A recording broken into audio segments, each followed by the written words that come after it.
Can we please welcome Chris Hare? Good evening. You can hear me? God, I haven't done a talk to a room full of people with masks on. Trouble is, you can't tell when people start to yawn, can you? That's the difficulty. So this is Hilaire Belloc, a rather splendid picture of him in his prime. And this is a flyer about a project that I've been project managing for 2.5 years that's just come to an end.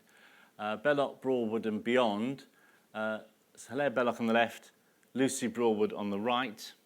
I'm not going to be talking about Lucy Broadwood tonight, maybe another year. But if you make a note of the website address at the bottom, then you can find out all about the project, more about Belloc and also about Lucy Broadwood. I've grown more and more fond of Belloc as the years have gone by, and in some strange sort of way we almost seem to have had a parallel life. I mean, he was obviously a great national, literary, political, religious figure, and I'm not any of those things, but in my small little pond there's been parallels. Belloc was a great one for the integrity of the Sussex countryside, which to him wasn't just the physical landscape, it was also the people.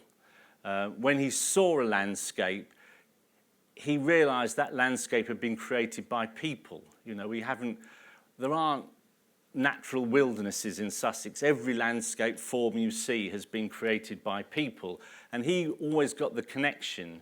These people here created that landscape, these people here created that landscape. And it didn't just grieve him to see urbanisation, roads, motor cars coming into the county towards the end of his life. It grieved him that connection between land and people was being broken. People lived in a landscape, but they didn't have anything to do with its creation or its perpetuation. They were just sort of living there. And when I was very young, when I look back on it, when I was in my mid-20s, I was involved in a big campaign against routing a proposed Worthing bypass via Shipley Ring. And that's really when I first got interested in Belloc and his writings, and realised that he would certainly have been opposing a bypass around Shipley Ring, as I'm sure he would be opposing the current bypass that's been proposed for Arundel. And then, about 10 years after that, I got involved in local politics and then national politics. Not a good choice. I wouldn't recommend it to anyone. I can offer therapy for anyone who's been in any way inclined to follow such a course. But I gave a lot of time and a lot of enthusiasm to it and a lot of belief, and ended up being extremely disillusioned, which of course is what happened to Belloc. He was at quite a young age a Liberal MP, full of expectation and enthusiasm, and came away from it more than disillusioned. In fact, he gave a speech at Worthing not long after saying, "I am glad to have been quit of the dirtiest company it has ever been my misfortune to encounter." And Belloc suffered great grief in his life, as myself and my wife have, and how he dealt with that grief has been very helpful to me. He was a man who seemed to be able to take all the different aspects of life with equanimity, and that really came from his deep belief. He was a very intellectual man, a man who wrote on huge myriad topics, and I often wonder, not just Belloc, other people, when I read people who know so much, I always think, how do they know all this? And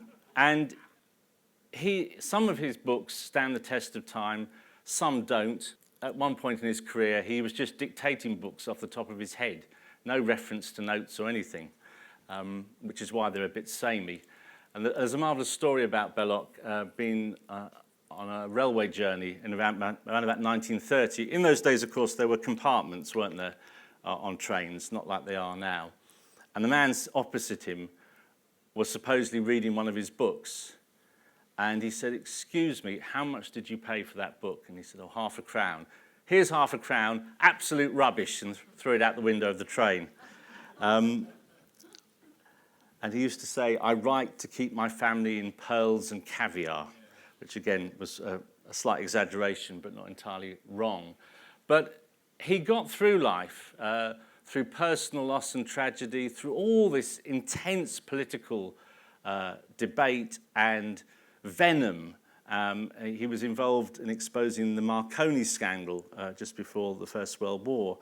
And he did it by his religious belief. And he's remembered as a Roman Catholic, but not as remembered as G.K. Chesterton, who's always been referred to as this great figure of English Catholicism. But Chesterton only became a Catholic because of Belloc, which is quite ironic. But the more you read Belloc and the more you understand his Catholicism, the more you see that it's much deeper than that. And much of his writing is what I call pagan. I mean, this word's thrown around as if everyone knows what pagans are. But Belloc, you feel like he had this sense of the well of human experience.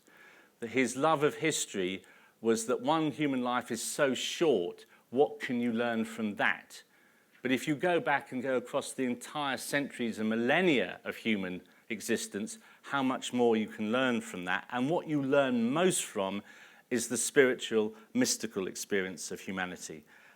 But he expresses his religious belief in such a simple way. Some of his poetry, it's almost childlike, or if you like, peasant-like. And so although he'd come from an upper middle class background, he'd got a first from Balliol College, he never lost the common touch, but not in a pretentious way, in a way that was quite genuine. And I find that really very touching about him. And then finally, at the end of his life, he entered a period of decrepitude, really. And he knew when he was old that he was decrepit. And again, he faced it with equanimity and with good humour. People were always amazed that, he didn't say, "Oh, why am I like this? Why has this happened to me?" He just, this is life. This is what happens to us. Accept it. So what I'm going to do, I think, is go through these images I've got and just talk generally. And then the second half, perhaps give you a little bit more detail. There's Belloc as a child.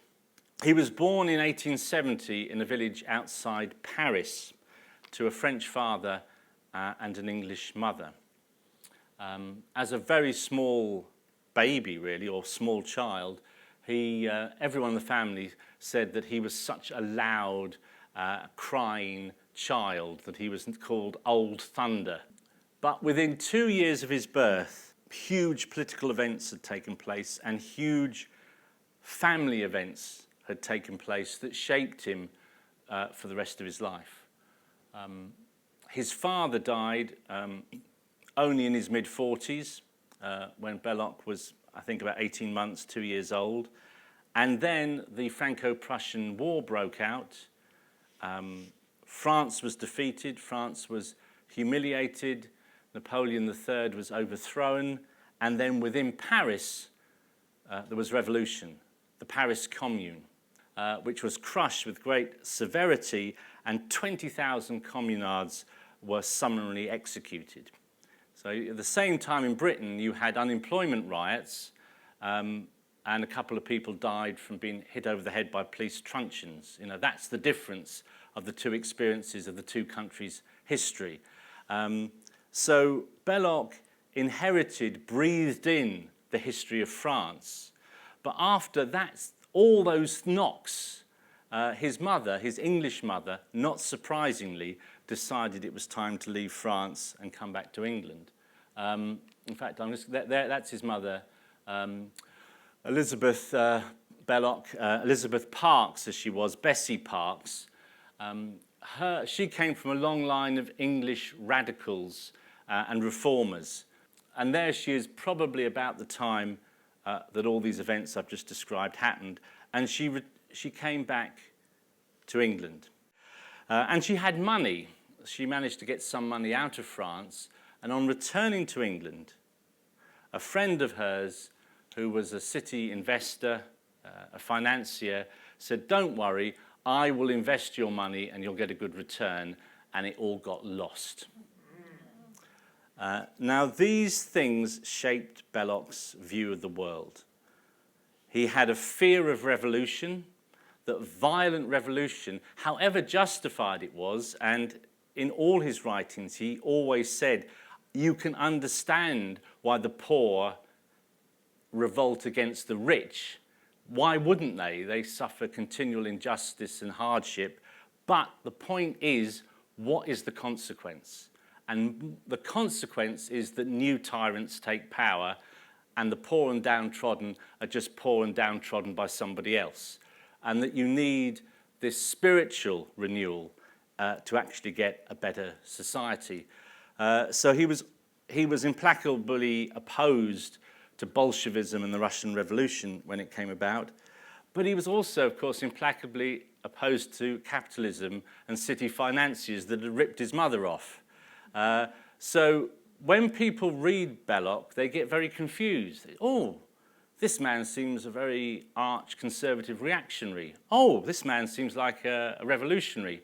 He's totally inconsistent. He doesn't know what he believes. But he does know what he believes, but what he believes doesn't fit into our paradigm of left-wing, right-wing.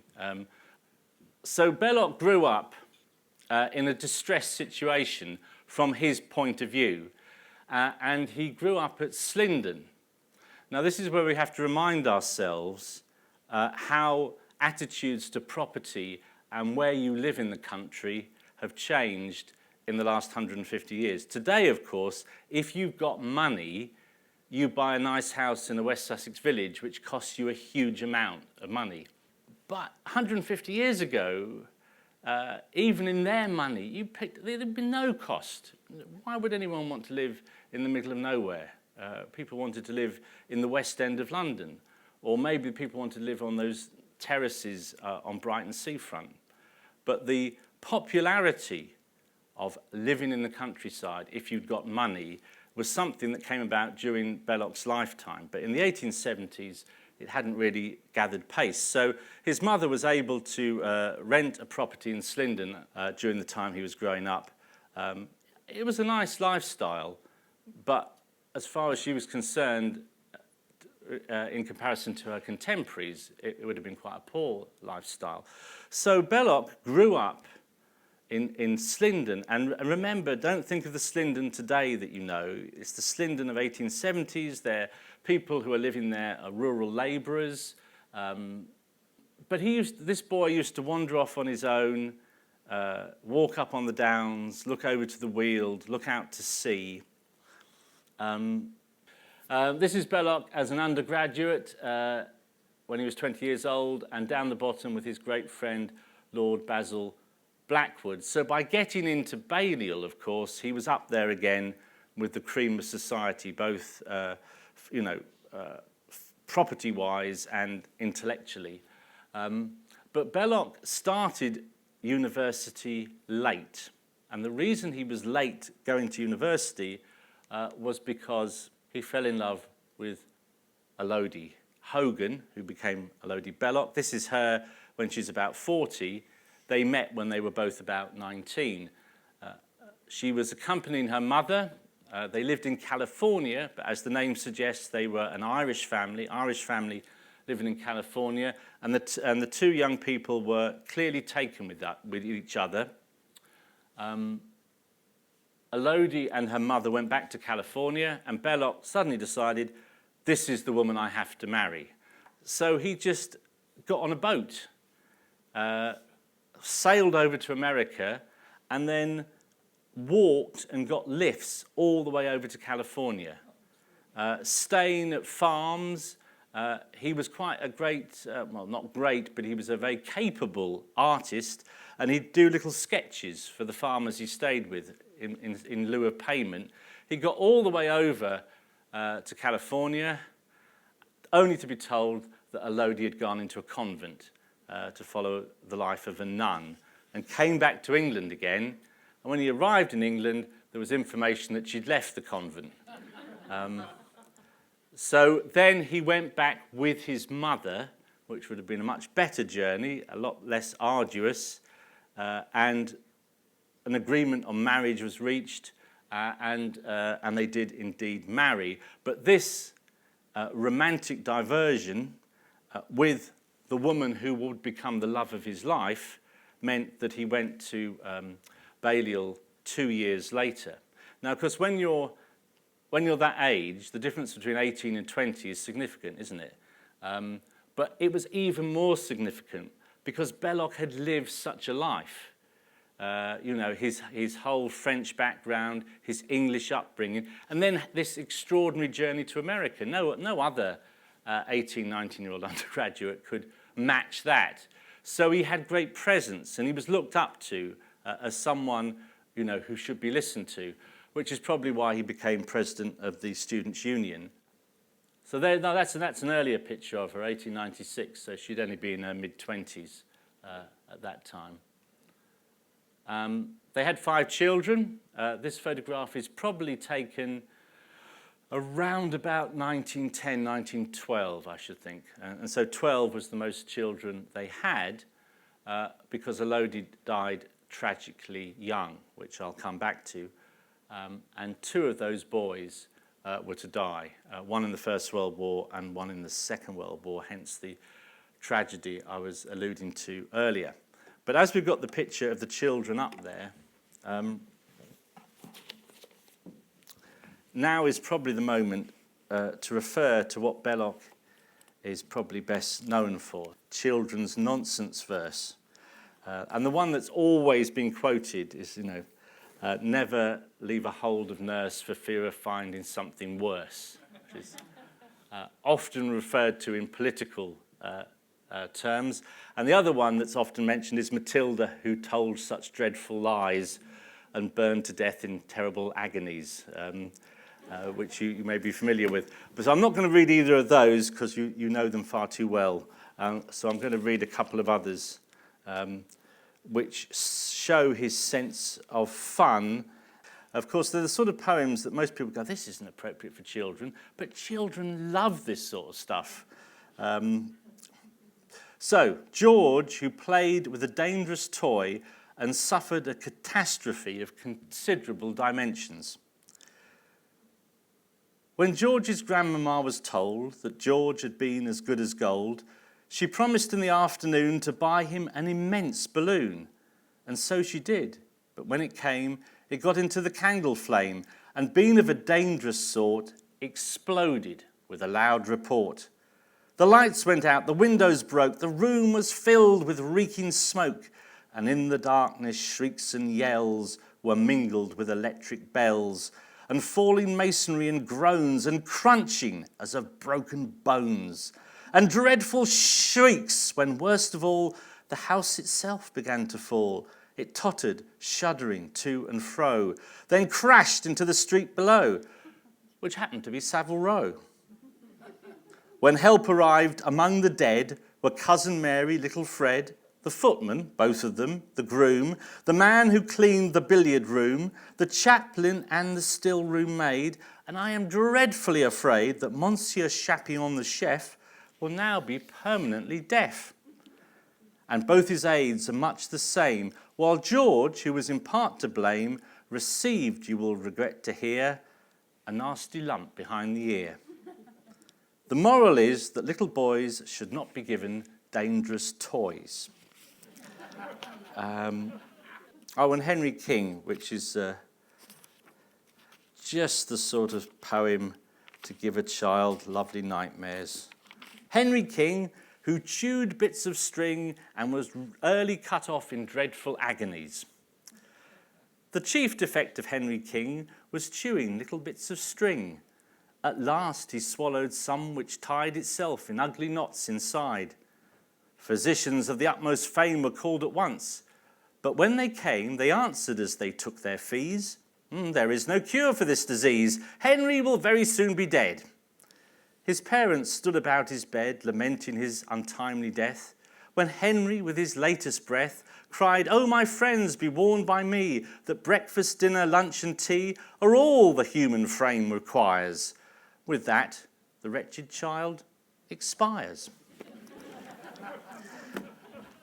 So, here is Belloc in rumbustious middle-aged. On one side, George Bernard Shaw, and on the other side, G.K. Chesterton. Now, Bernard Shaw said that Chesterton and Belloc were so interchangeable, they were like some great pantomime horse, the Chester Belloc. They were remarkably similar in their views on politics and religion, although, as I intimated earlier, it was really Belloc who influenced Chesterton. But as I also mentioned, it's Chesterton that is better remembered. So I don't know if any of you buy The Week, you know, that weekly digest of all the week's news that saves you having to buy any newspapers. If you know that magazine, you know it has a column of wit and wisdom. And Chesterton is always referenced far more than Belloc. And as I said, the Catholic Church even talked about making Chesterton a saint, or at least making him venerable. No one's ever suggested that for Belloc. In fact, there was an article in the Tablet, the Roman Catholic weekly magazine, in July, on the 150th anniversary of Belloc, saying really he was best forgotten. And the reason is, I think, because Chesterton was a lovely, generous-hearted man, whereas Belloc knew his enemies and took them on. A good example of that was when H.G. Wells tried to stand for Parliament and was defeated, and Chesterton said something to the effect, "It may not have been the best option for him to have chosen, but I'm sure he tried very hard at what he was doing." And Belloc said, "Served him damn right." You know, I suppose you could say he relished conflict. But as a friend to his friends and to his family, he was extremely generous-hearted and loving and entirely dependable, which comes out in many of the memoirs that were written about him after he died by those who knew him. There's Belloc, again in his prime, coming out of the hatch of his boat, the Nona, which was an ancient yacht, almost decrepit really, which he kept going for years and years and years. And this, he had two forms of relaxation, essentially. One was walking in the countryside, and the other was going on his boat, often completely alone, and sailing around the coast of Great Britain. And it was while on one of his sailing expeditions in August 1914 that he saw the fleet sailing to Spithead as the First World War broke out on the 4th of August 1914. And maybe this picture of Belloc out at sea in his prime is a good moment to reference some of his religious beliefs.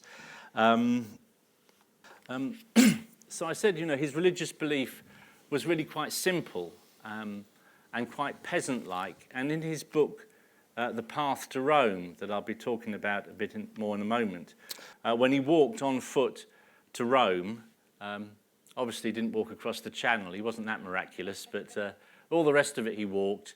And it's a travelogue, it's an early travelogue. He describes the landscape, the people he meets, but he'll often describe going into a small, isolated church and hearing the Mass, the Latin Mass, spoken exactly the same, whatever church in Europe you were in.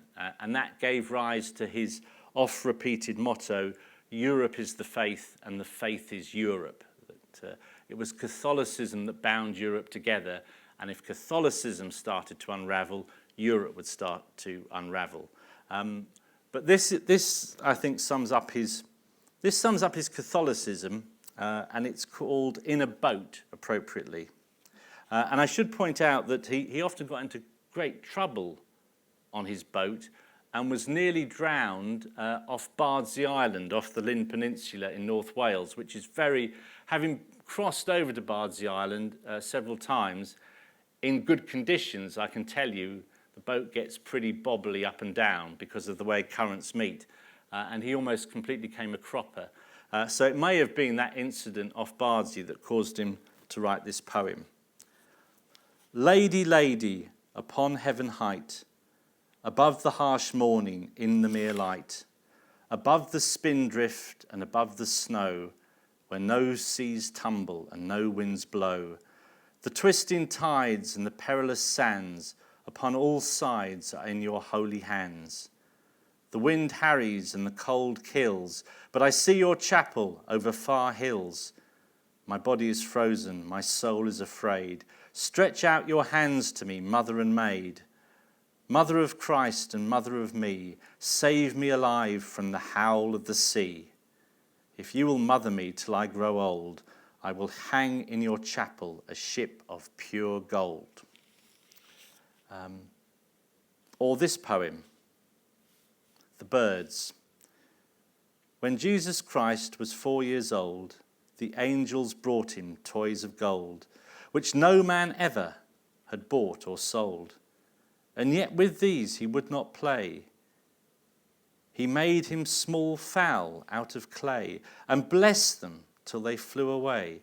Tu creaster Domini. Jesus Christ, thou child so wise, bless mine hands and fill my eyes, and bring my soul to paradise.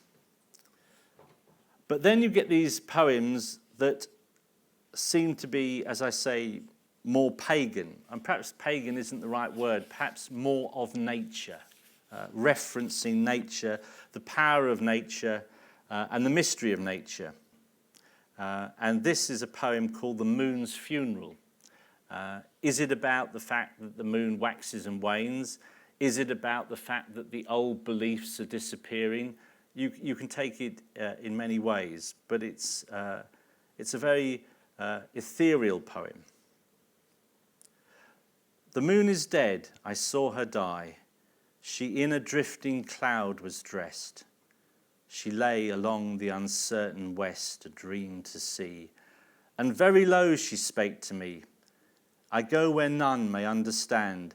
I fade into the nameless land, and there must lie perpetually. And therefore I, and therefore loudly, loudly and high, and very piteously make cry. The moon is dead, I saw her die. And will she never rise again, the holy moon? Oh, nevermore, perhaps along the inhuman shore where pale ghosts are beyond the low Lethean fen, she and some wide infernal star. To us who loved her nevermore, the moon will never rise again. Oh, nevermore in nightly sky, her eyes so high shall peep and pry, to see the great world rolling by. For why? The moon is dead. I saw her die. I'm going to read you two poems that I think show the two contrasting sides of Belloc's personality. And perhaps in what I've said so far, you've got the darker, more confrontational side of him. But there was a lighter side, a more humorous side.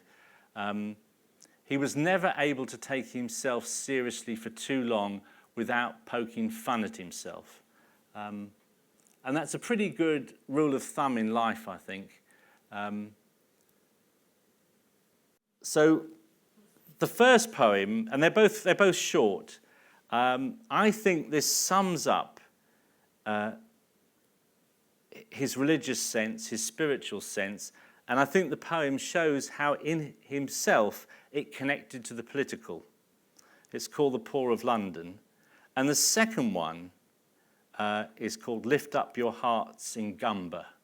Gumber Wood, as you may know, is the wood on the Stane Street just north of Slindon that he knew as a boy. And wherever things got too hard for him, even in later life, that's where he would return. So I think these two poems really do give you the breadth of the man. So The Poor of London first.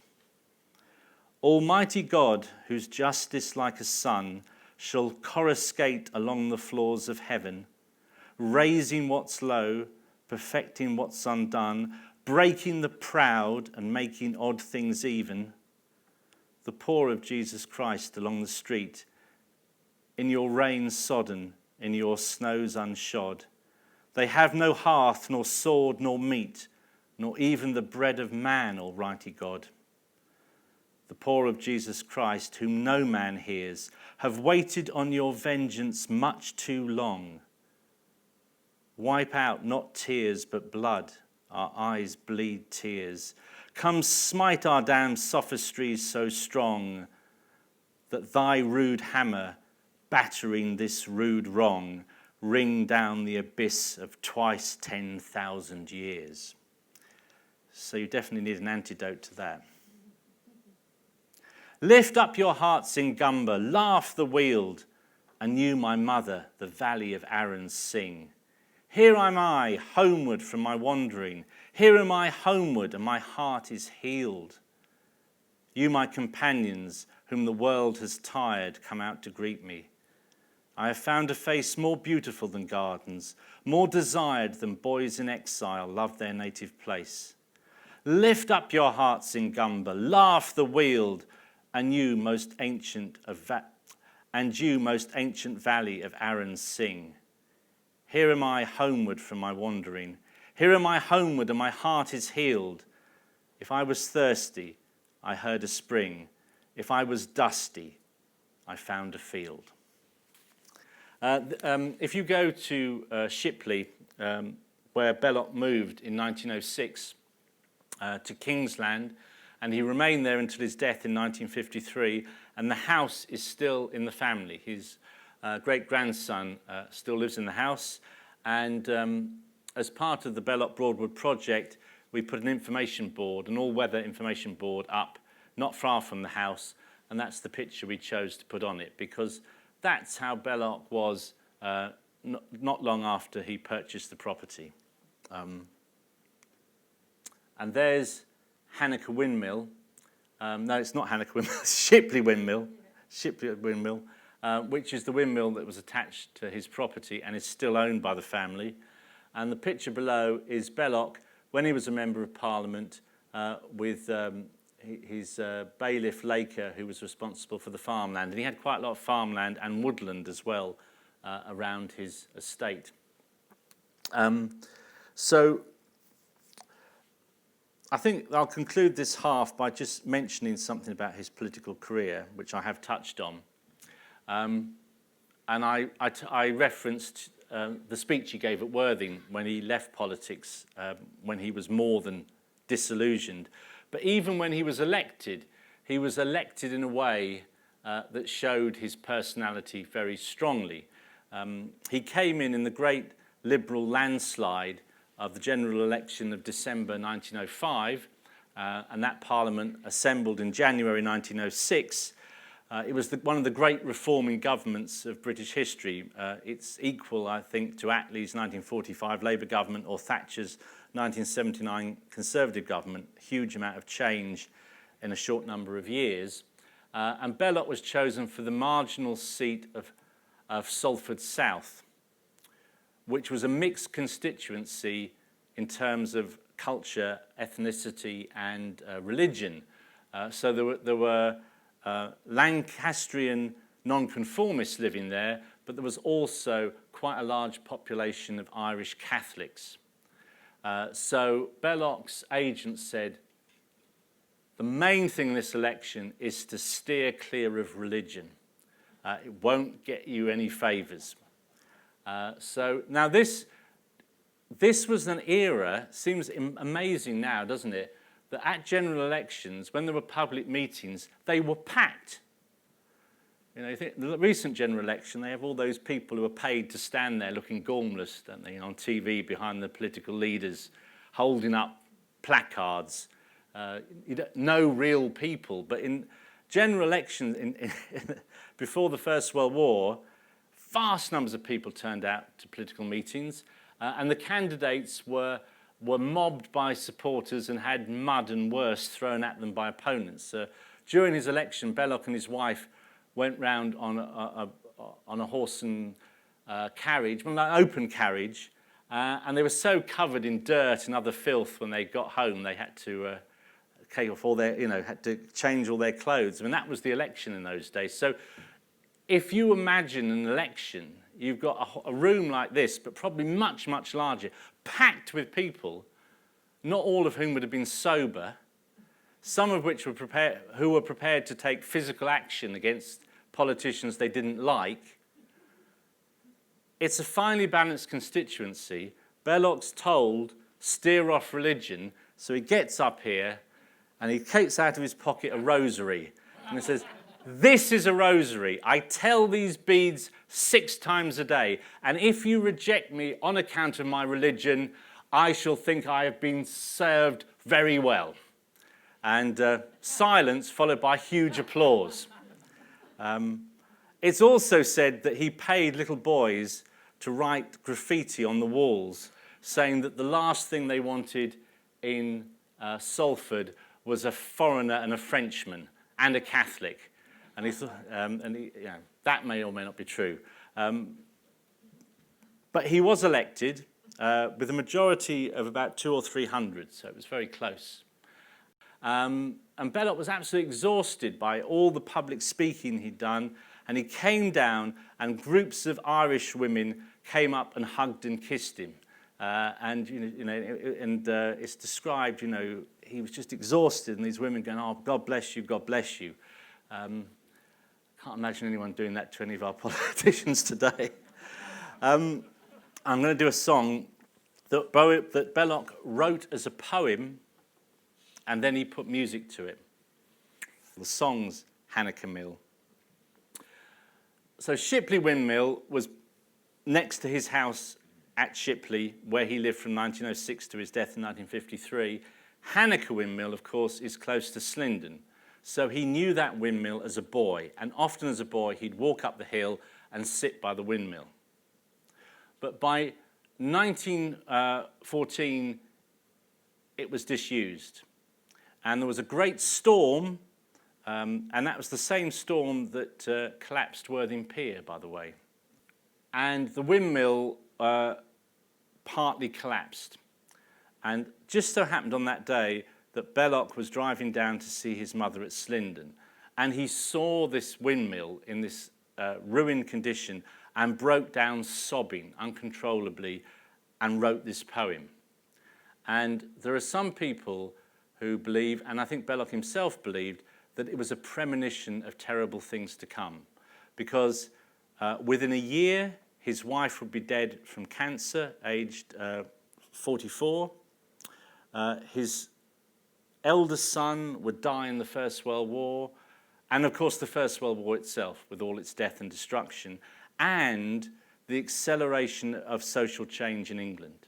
So the urbanisation of England, the movement of people from the countryside into towns, and the technological change in the countryside. So this poem is, and again, it's a bit like the Moon poem. On one hand, you can take it, it's a poem about a windmill that's collapsed, isn't that sad? But I think when you listen to it, you know it's about much more than that. So I'm going to try and sing it, which is a bit of a interesting. Sally is gone that was so kindly. Sally is gone from Hanukkah Hill, and the briar grows ever since then so blindly, and ever since then the clapper is still, and the sweeps have fallen from Hanukkah Mill. Hanukkah Hill is in desolation, ruin atop and a field unploughed, and spirits that call on a fallen nation, spirits that loved her calling aloud, spirits abroad in a windy cloud. Spirits that call and no one answers, Hanukkah's down and England's done. Wind and thistle for pipe and dancers, and never a ploughman under the sun.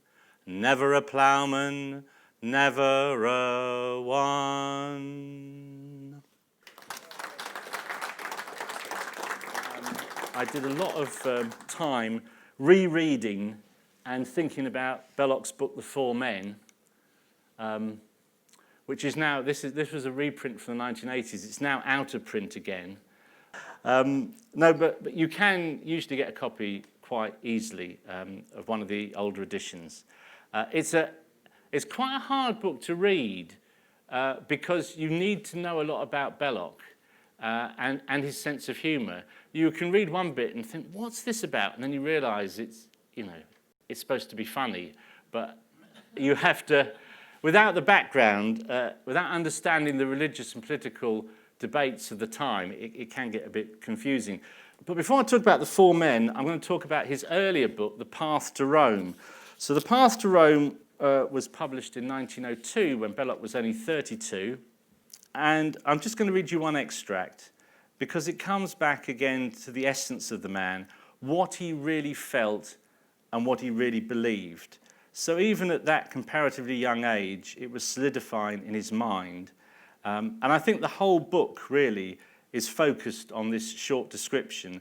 This is when, for the first time, he sees the Alps from a distance of 50 miles away. To what emotion shall I compare this astonishment? So in first love one finds that this can belong to me. Their sharp steadfastness, their clean uplifted lines compelled my adoration. Up there the sky above and below them part of the sky, but part of us. The great peaks make communion between that homing, creeping part of me, which loves vineyards and dances and a slow movement among pastures, and that other part of me, which is only properly at home in heaven. I say that this kind of description is useless, and that it is better to address prayers to such things than to attempt to interpret them for others. These, the great Alps, seen thus, link one in some way to one's immortality. Nor is it possible to convey, or even to suggest, those few 50 miles and those few 1,000 feet. There is something more. Let me put it thus, that from the height of Wittgenstein I saw, as it were, my religion. The Four Men is a journey not to Rome, but across Sussex. And just by chance, we were over in East Sussex earlier today, and actually went into the George at Robertsbridge. And the significance of the George at Robertsbridge is that's where the Four Men start their journey. The Four Men is subtitled a farrago. It's not something you're expecting. And it starts with a description of Belloc in the George at Robertsbridge, drinking port and knowing that he needs to get on a train to some important appointment. But he's sitting there thinking, really, do I want to do this? You know, your whole life passes you like a river, and you forget the things that really matter, and you concern yourself with the things that don't matter. And he said, no, I'm here at Robertsbridge. I shall walk back to my home, by which he meant his childhood home, or if you like, his spiritual home at Slindon. And he bangs the table and goes, I shall go. And then a voice behind him says, well, since you're going, I shall accompany you. And he turns around, who said that? And it's an old man, old with great grizzled beard. And he says, I do not know your name. I shall call you Grizzlebeard. And then Grizzlebeard says, that's fine, what shall I call you? And he says, well, you can call me myself, for that is the name I give myself and my soul. And so there's myself and Grizzlebeard. And they go off on their journey, and then they meet a man of the sea. And the sailor is a rumbustious, outrageous character, a man for stories and anecdotes. So he joins them. And then the last person they join, who joins them, is this callow, distracted youth trying to write something on a piece of paper with a stub of pencil that's broken, and he is a poet. So you have the four characters, myself, Grizzlebeard, the sailor, and the poet, and they are actually all versions of himself. So myself is how he is at the time he's writing the book, when he was in early middle age. The sailor is a man probably in his 50s, who's been at sea and seen a lot and is a bit jaundiced about the world. The poet is Belloc's wish for himself. When he was a young man, he wanted to be a poet. He wanted to be respected as a poet. He wanted to be remembered as a poet, but he knew that he wasn't really as good as it was needed to be remembered with the greats. And then Grizzlebeard is how he anticipates himself being. And extraordinarily, that is how he becomes. So in a way, this conversation between the four characters is really a conversation inside his own head. As the four men talk and walk, they pass through the high weald of eastern Sussex with its little pointed hills, and onto the South Downs that dominate the western part of the county. We are always reminded that the landscape is ancient and rooted in the history of past generations. Quote, "So all along the road we went, under Chanctonbury, that high hill. We went as the morning broadened, along a way that is much older than anything in the world. By that way we went, by walls and trees that seemed as old as the old road itself, talking of all those things men talk of, because men were made for speech and for companionship. The landscape is almost a fifth companion and the cause of much discussion and reflection among the four travellers. There is one memorable moment in the book when myself beholds the full moon rising over Chanctonbury Ring. We are invited to see a mystical interaction taking place between the ancient hilltop and the holy moon." The book is set over 5 days between the 29th of October and the 3rd of November, so it's seasonally topical. And they find somewhere to rest the night close to Chanctonbury Ring.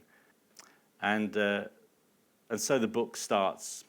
"When the dirge had sunk, and they, as they sat or lay before the fire, had nodded one by one, sleep came upon all three, weary with the long day's going and the keenness of the air. They had in their minds that all Halloween as sleep took them, the forest of the highland and the great weald all spread below, and the road downward into it, and our arrival beneath the nightly majesty of the downs. They took their rest by the fire, but I was still wakeful, all alone, remembering All Hallows and what dancing there was in the woods that night, though no man living might hear the music or see the dancers go. I thought the firelit darkness was alive, so I slipped to the door very quietly, covering the latch with my fingers to dumb its noise, and I went out and watched the world. The moon stood over Chanctonbury, so removed and cold in her silver that you might almost have thought her careless of the follies of men. Little clouds, her attendants, shone beneath her, worshipping, and they presided together over a general silence. Her light caught the edges of the downs. There was no mist. She was still frosty clear when I saw her set behind those hills. The stars were more brilliant after her setting, and deep quiet held the valley of Ada, my little river, slipping at low tide towards the sea.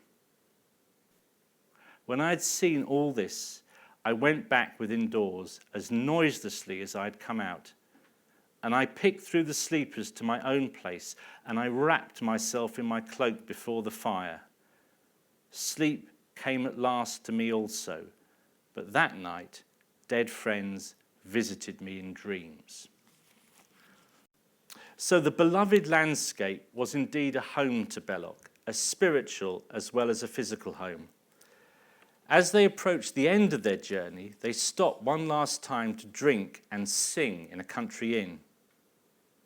I knew myself indeed to be still in my own county, says myself, and I am glad inside my heart, like a man who hears the storm upon the window, but is himself safe houselled by the fire. There were some parts of Sussex that Belloc thought were best avoided. These were the towns of the London sort, by which he meant Burgess Hill and Haywards Heath, and would certainly have included Brighton too, had that been on their route. These towns had grown up with the railway and represented a dramatic interruption in the slow pace of rural life. This was the detestable part of the county, which was not made for men, but rather for tourists or foreigners or London people that have lost their way.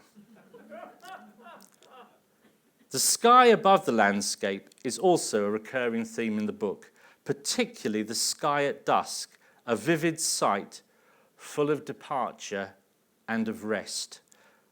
On approaching Henfield one evening, the four men are deep in conversation, and then they see that the day is passing as they walk towards the setting sun. The sky was already of an apple green to the westward, and in the eastern blue there were stars.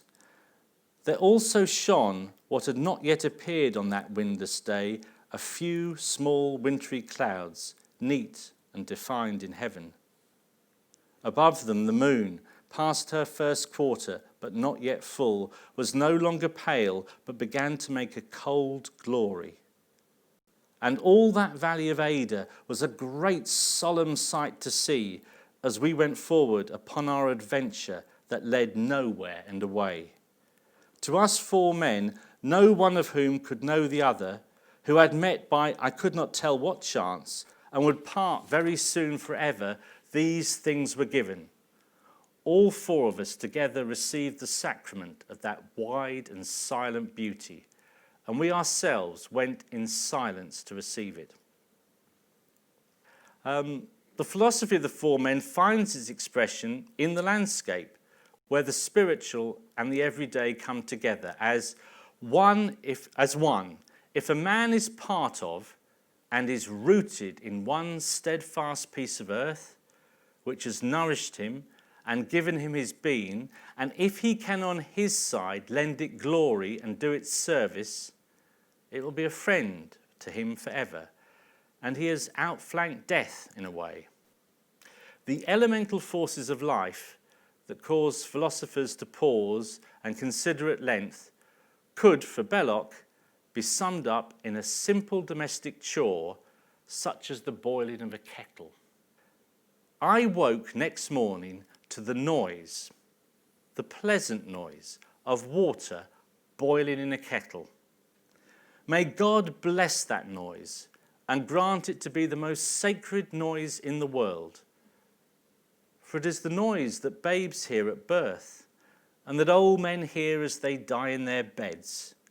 And it is the noise of our households all our long lives long through, and throughout the world, wherever men have hearths, that purring, and that singing, and that humming, and that talking to itself of warm, companionable water to our great ally, the fire, is home. The Bellocian philosophy, although profound, was not inclined to self-indulgence. At one point in the book, Grizzlebeard gets into a long and heated argument with a philosopher whom he meets in an inn. The balderdash conversation is brought to a sudden conclusion when the sailor baptizes the philosopher by pouring a tankard of ale over his head. Think by all means, says Belloc, but not for too long. Comradeship is gained by doing rather than thinking. There's also humour. 18 pages of the four men are given over to a long description of the Great War between Sussex and Kent. At first, the reader imagines that he is learning of an epic conflict from medieval times, although he is not left in any doubt that the tale is very tongue-in-cheek and very much told at the expense of Kent, whose king is described as an irascible illiterate.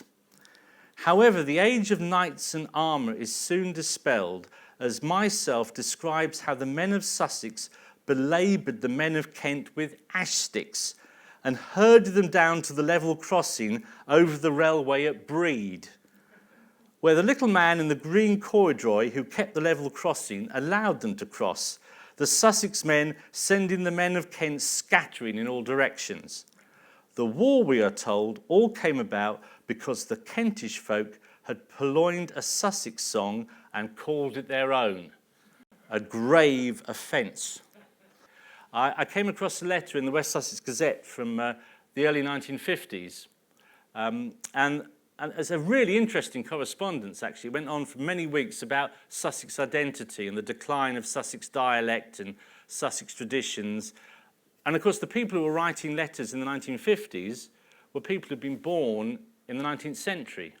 And one person wrote a letter saying, yes, I grew up over in East Sussex, and believe me, the men of Sussex and the men of Kent didn't see eye to eye. And he actually wrote this in his letter. Until this century, the county was always markedly different in almost every aspect from the rest of England, and its exclusiveness produced a particularly strong local patriotism that evidenced itself in frequent weekend battles with foreigners on its frontiers, particularly the men of Kent, who, even when I was a boy, were still regarded as Frenchmen and Germans were. So they actually had these battles with hop sticks. You know, so Belloc's actually referring to something that was happening in his own day.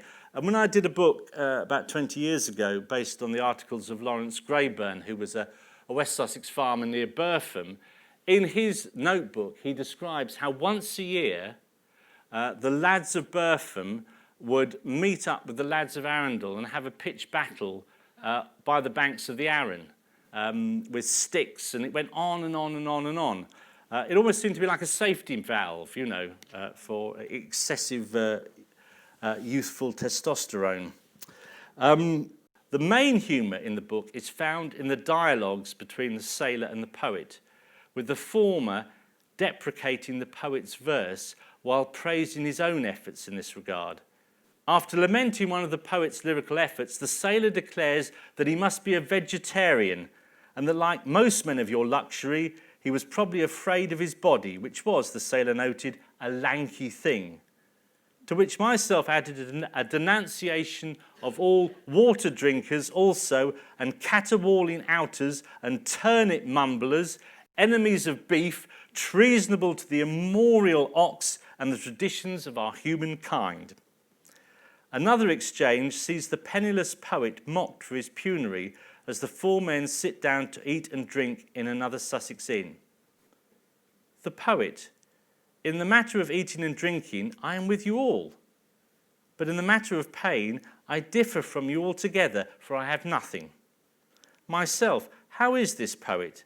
It was only today that I saw you with my own eyes at the Bluebell, paying for a mug of beer with a labouring man. The poet, it was my last money. I did it for charity. The sailor, then you must have the reward of charity and starve. The poet is again the butt of the joke when he suggests that they could eat some kind of cheese, to which Myself, in mock horror, tells him that in Sussex there is only one kind of cheese. In Sussex, let me tell you, we have but one cheese, the name of which is cheese.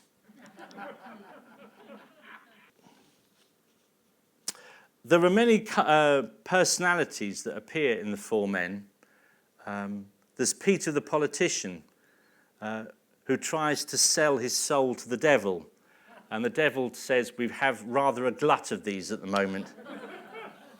And in his fury, leaves hell's office, leaving his soul all tied up in a nice brown paper parcel, proving, says Belloc, that it is quite hard to sell your soul, but very easy to give it away. The worst character of all in the book is the hideous being. And this character sums up everything that Belloc detested. He is someone obsessed with money and wealth. He has no interest in literature, in music, in religion, in life, in other people, just in making money. And the description is memorable. He had actually, this is the character on the front of the book. He had a lump, which was not his fault, and a sour look that was. He was smoking a long churchwarden pipe through his sneering lips. There was very little hair on his face, though he did not shave, and the ear turned towards us, the left ear, had been so broken that it looked pointed and made one shudder. The sneer on his lips was completed by the long slyness of his eye. His legs were as thin as sticks, and he had one crossed over the other. His boots had elastic sides to them and horrible tags fore and aft, and above them were measly grey socks, thin and wrinkled. He did not turn or greet us as we appeared. The hero of the book is Mad Jack Fuller of Brightling, who I mentioned earlier, who was a real person, and he was Squire of Brightling. He was a Member of Parliament. He was a Tory Member of Parliament, the sort of Tory that Belloc liked, the sort of Tory who wore a beaver hat and drank an awful deal of port. And Mad Jack Fuller's two claims to fame was that he was expelled from Parliament for insulting the Speaker and calling him that insignificant little man in the wig. And he was called order, order, order numerous times until the Sergeant at Arms had to escort him out of the chamber. And he returned back to Brightling, as Belloc says it, never to return to the Commons House again. Whether that bit's true, I can't tell you. But he sums it all up in this way. Because what is true about Jack Fuller is that he spent a lot of his money putting the unemployed of his district to work, building ridiculous constructions like the Sugarloaf and Brightling Needle and a great big wall. But he was much loved locally because he provided employment at times of great distress.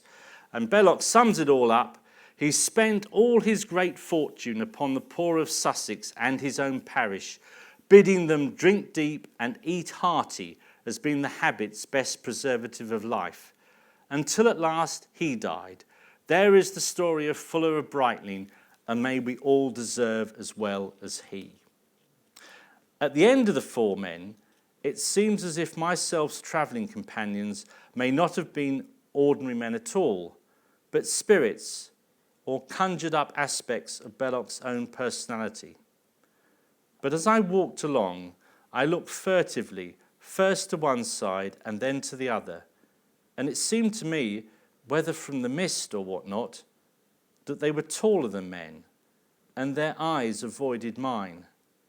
Grizzlebeard declares that he and his two companions must now leave myself this side of the border with Hampshire. When he had said this, I was confused to wonder from his voice and from the larger aspect of himself and his companions whether indeed they were men.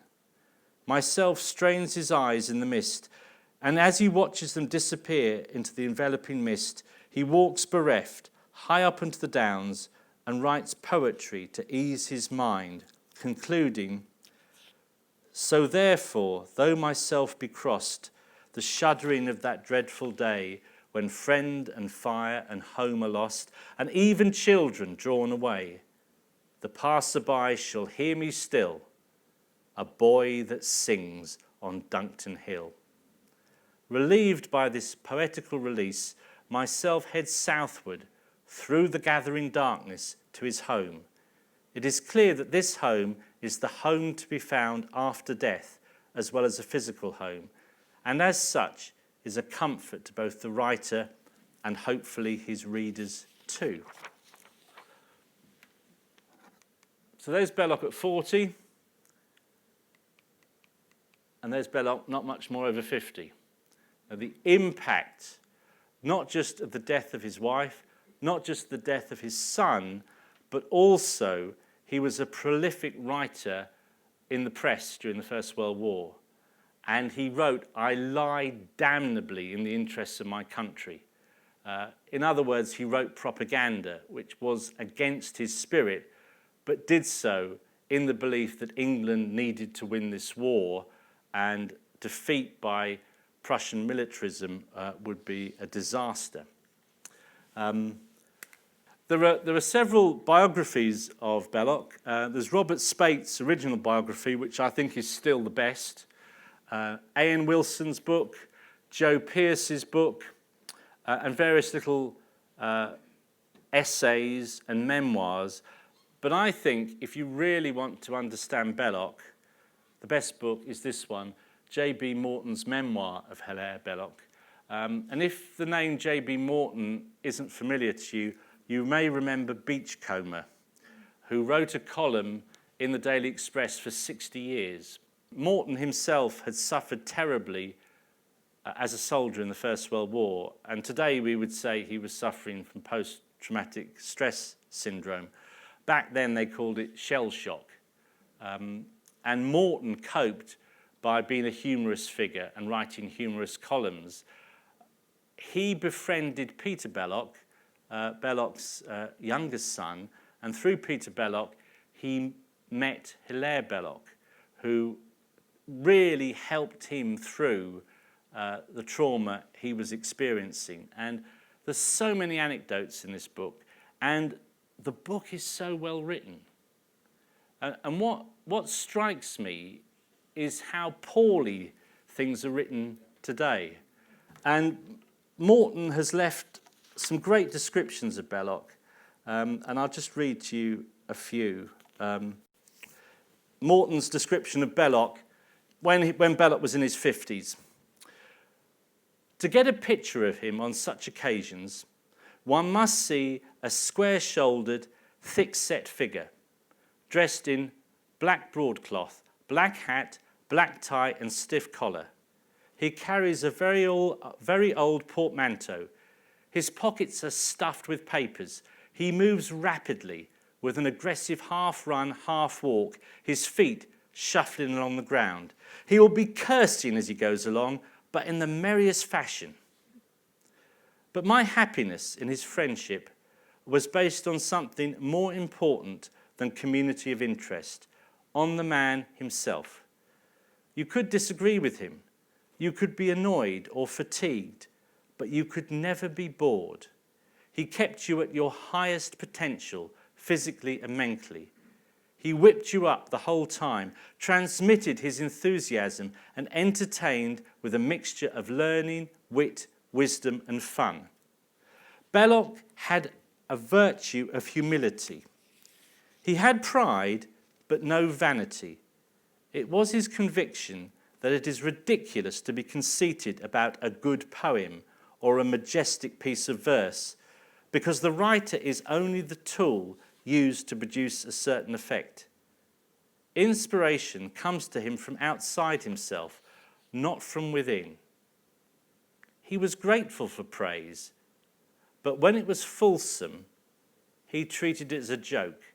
He loved to boast, but the boasting was of that outrageous kind which nobody took seriously.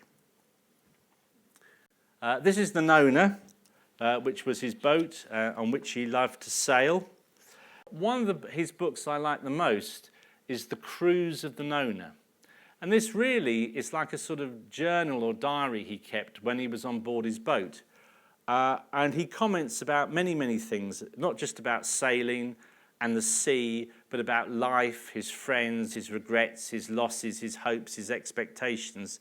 And in it all, he thinks about the world, and he thinks about where the world is going. And some of the things in The Cruise of the Nona, which is almost 100 years ago, do send a sort of tingle down the spine for just how prophetic he was.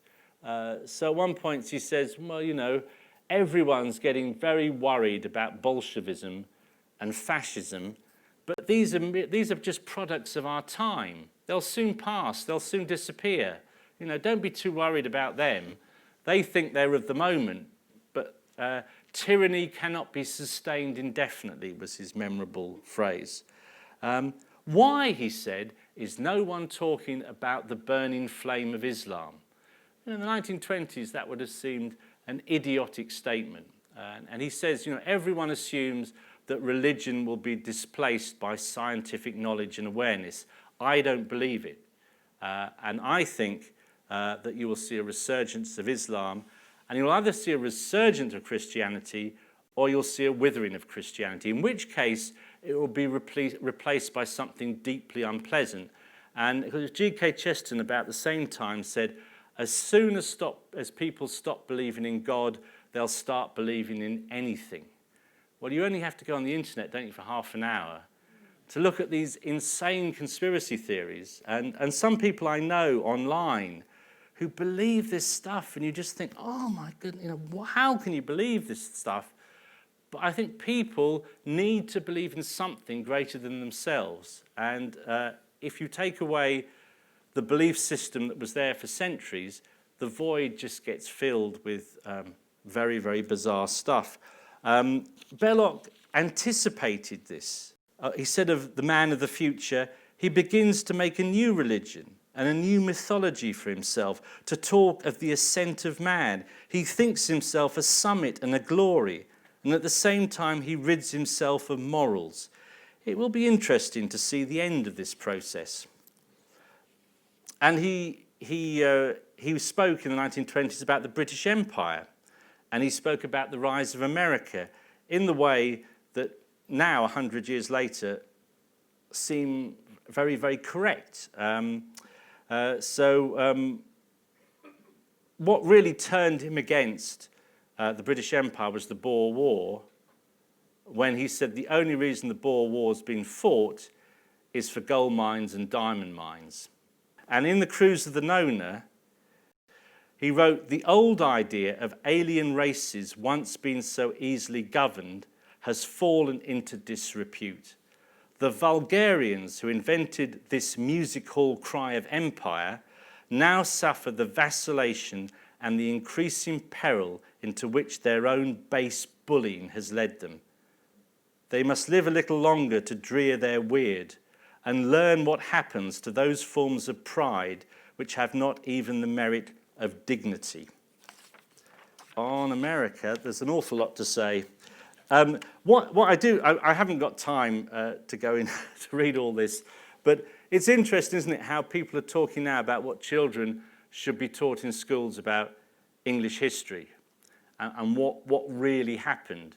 But of course, we'll never know what really happened because we can't even agree what's happening now, can we? We can't agree on COVID-19. We can't agree on Brexit. So the chance of anyone agreeing on what actually happened 300 years ago is zero. So it's all interpretation. And as Belloc was said, it's all about myth. People live by myths. And these national myths are changing constantly. And in his day, it's quite interesting. He's saying how children at school were being taught that the American War of Independence was entirely justified and that Britain had treated the colonists so unfairly and that everyone now saw that Britain was brought to its senses. But he, as an historian, says, well, actually, most of the colonists probably didn't support the rebels. The independence of the United States was really bad news for the black population and even worse bad news for the Indian population, but it was great news for men who wanted to make money and capitalism. Right bit. I'll just go quickly through this last... That's a brilliant picture. That picture is Belloc. This is him on his boat. I think it sums him up brilliantly. This bit I will read to you. He's almost mocking himself because people mocked him by, this naive belief he had in the historical mysticism of religion. And he says, someone once said to him, well, you can't believe Noah's Ark exists. I mean, come on, Belloc, even you can't believe that. And he said he knew Noah's Ark existed because every time he lit his pipe, it was there on the matchbox. And he wrote, I judge this by the pictures of the ark I have seen upon matchboxes, which I take to be upon the whole our best text, though late and somewhat corrupt. Such a craft could not have been handled with any satisfaction. It has no gear and only a sort of deck house, but it is famous and of such antiquity that it should be revered. But Belloc, I must just quickly mention this. It is important. He was one of the first people to warn of the danger of Nazi Germany. And when war broke out, he was 70. And I think this, he's not well remembered today. But in 1940, he was an internationally known figure. And despite his age, he went out to France in early 1940, January 1940, and he met the top French generals. And you can see, he is the presence there. He was deeply respected and deeply revered. And he had served his time as a conscript in the French army in the 1890s. He didn't have to. He went back to France to serve his time. And they listened to him. And when France fell to the Germans, that was a terrible blow to him.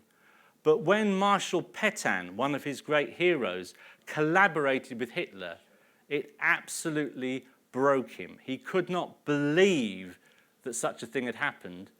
But Belloc's thing was that the English intellectual elite were adoring of Germany. In preparing notes for this little book on Belloc I hope to write, I've noticed this come up even now. There was a book I read in the summer about English cricket, and this man's going, he loves to go to Germany, and you hear proper music in Germany. And I read another article about the intellectual life of Western Europe is shaped by Hegel and by Marx and by Nietzsche.